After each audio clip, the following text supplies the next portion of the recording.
Hi and welcome, guys.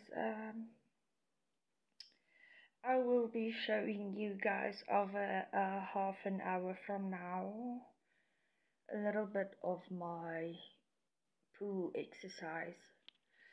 Um, so when I do take over-the-counter pain tablets and they don't work, then I do these pool exercises because I'm currently fixing my bicycle.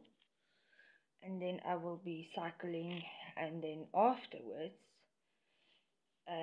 so say over a year from now, I will be back by doing my hardcore gym weights lifting exercises.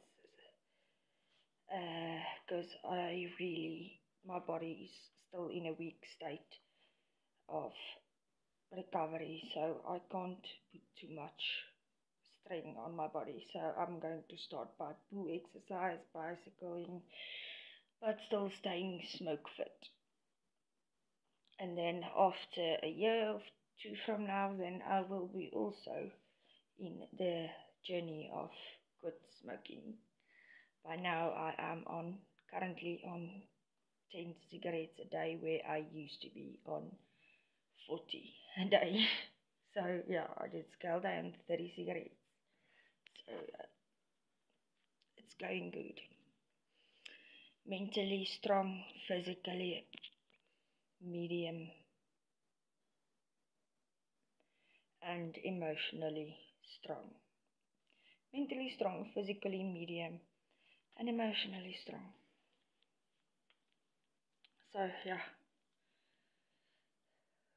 I will share with you my pool routine, because I used to do liftings and things like that when I was younger and still sober. And then my grandma passed away and everything went downhill from there. So yeah, never judge a book by its cover. I am used to being extremely rich. I'm used to being middle class, and I'm used to being extremely very poor. But somehow God managed to always give me a roof over my head, and if I did end up on the street, that was my own doing. And that was perhaps the only way I could make money, by begging for money, and it was only 3 days. I couldn't do it. I was so shy. I was so embarrassed, and yeah, and that's how my journey started also.